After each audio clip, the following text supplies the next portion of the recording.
Okay, hai, Assalamualaikum semua. Saya Baduri Amrosi dan hari ini saya nak kongsikan tentang buku. Tapi sebelum kita pergi kepada buku, saya nak buat sedikit pengakuan dan perasan lah. Hari ini saya sedar bahawa suara saya memang a bit slower. Kita akan ada banyak interference dari segi audio dan juga muka kita macam extra sesuci lebaran sebabnya sekarang kita berada di masjid. Jadi hari ini saya nak share tentang buku Senaskah Hidup oleh Az-Zahir. Walaupun dia punya cover memang nampak bahagia amat, sentosa, ceria kan, tapi buku ni tidaklah sebahagia itu.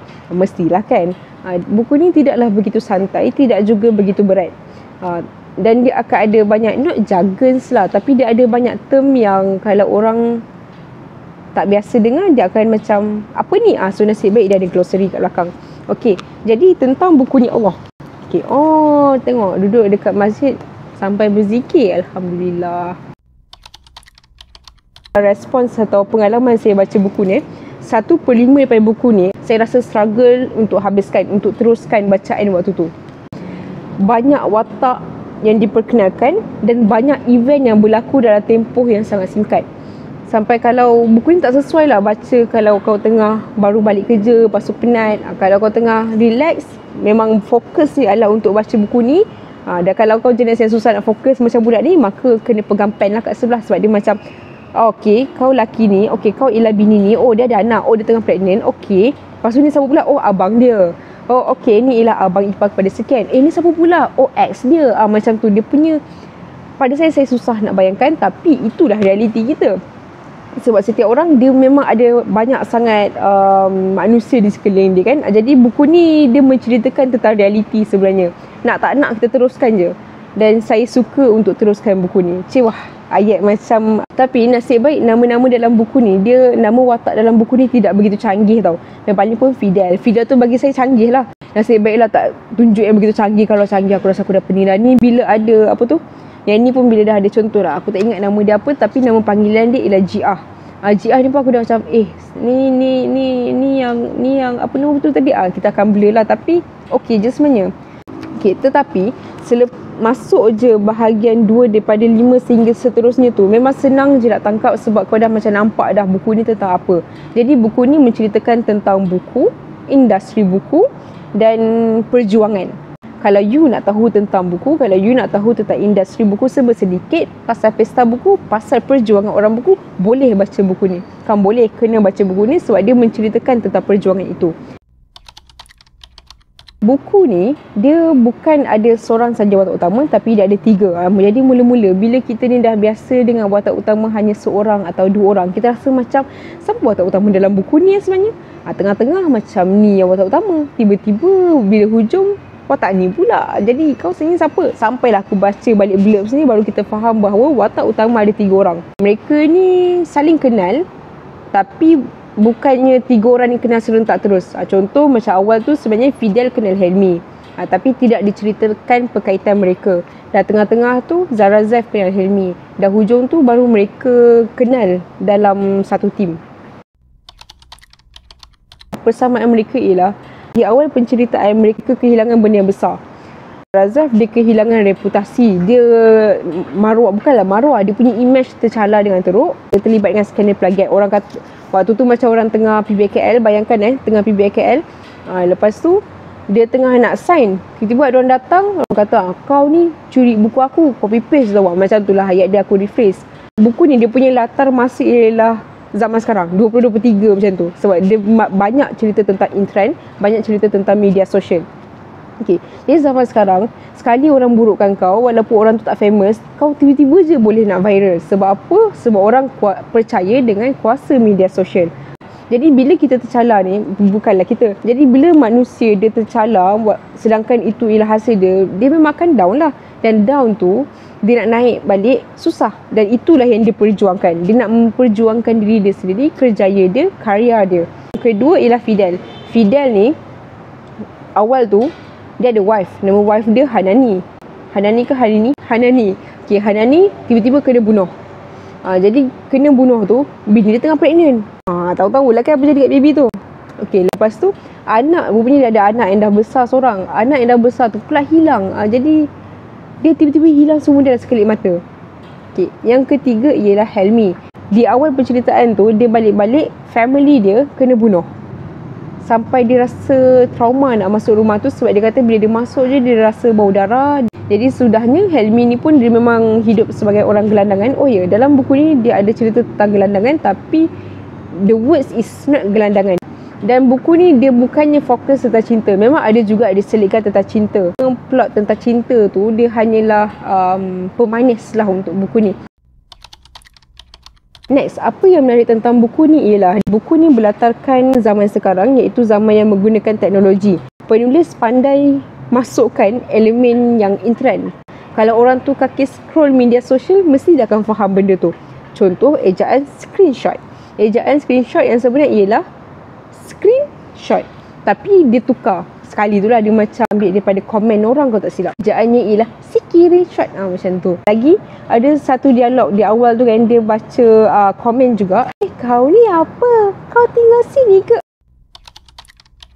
Satu, walaupun tentang zaman media sosial kan, tapi penulis juga ada, bukanlah mengkritik, tapi sentuh tentang common sense yang semakin hilang dan apa yang sepatutnya perlu ada. Contoh satu, disebabkan sekarang semua zaman nak buat konten, orang kita kadang-kadang boleh je macam nak buat live, lepas tu masukkan, lepas tu macam record muka. Contohlah ni ada orang kan, contoh kita tengah nak buat live, lepas tu orang stranger, lepas tu kita buat macam masuk, ni ada akak sekian-sekian, kita record muka orang tu tanpa izin, tanpa consent. Jadi benda tu salah sepatutnya, tapi sekarang disebabkan orang rasa nak benda tu konten, so orang buat je lah. Stranger yang buat dekat Zarazef, yang mana Zarazef tengah macam dia tengah masih takut untuk berdepan dengan manusia. Jadi dalam keadaan macam tu memang senang lah nak kena panic attack.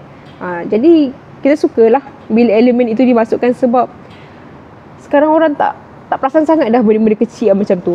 Ingat kalau nak record orang kena minta izin. Kak, saya nak buat konten untuk sekian-sekian, boleh tak kalau saya nak masukkan akak? Saya nak masukkan macam ni. Tak rugi apa pun kat kita. Next, penulis juga ada cerita tentang cara kita melayan parents. To be short, GR salah seorang watak dalam buku ni, dia tak ada zaman kanak-kanak yang bahagia macam kebanyakan orang. Parents dia dulu selalu bergaduh, kuat-kuat sampai dia rasa macam bising. Jadi untuk dia rasa lebih tenang, dia pakai headphone ataupun earphone yang volume tinggi, sampailah dia pekak. Sampailah bila besar dia kena pakai alat bantuan pendengaran tu.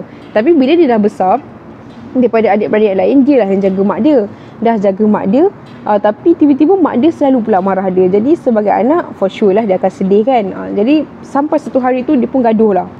Jadi lepas tu dia rasa bersalah. Jadi dia pun minta nasihat daripada Zarazef, best friend dia. Lepas tu Zarazef kata, cuba kau tengok muka mak kau waktu dia tengah tidur. Tengok muka mak kau, kau tengoklah muka time tu. Dan dia buat benda tu. Waktu mak dia tidur, dia datang, lepas tu nampak lah, dan barulah dia makin lembut hati. Time tu dia pun minta lah maaf. Jadi penulis nak cerita kat kita, seteruk mana pun mak kita, itu tetap mak. Tapi janganlah kau tiba-tiba kata, Baidu ni tak faham, mentang-mentang dia hidup senang. Tak.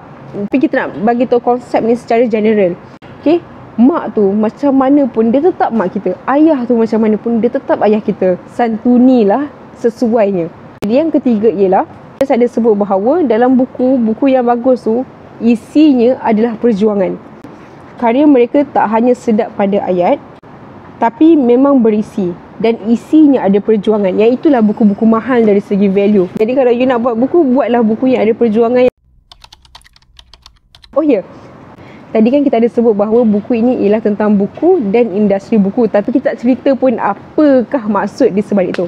Okay, jadi buku ni dia ada cerita tentang penulis, penerbit, swaterbit, dilema pemilihan kertas, pemilihan cover, pemilihan tajuk buku. Dia ada define sastra di muka surat 155. Perangai bila ada partis yang tak baca kontrak elok-elok, lepas tu marah-marah, lepas tu viral kat media sosial. Adaptasi novel kepada drama bersiri. Cerita tentang royalty. Royalty ni pun antara yang banyak disebut. Realiti royalty kepada penulis ni sebenarnya bagaimana? Tidaklah begitu detail.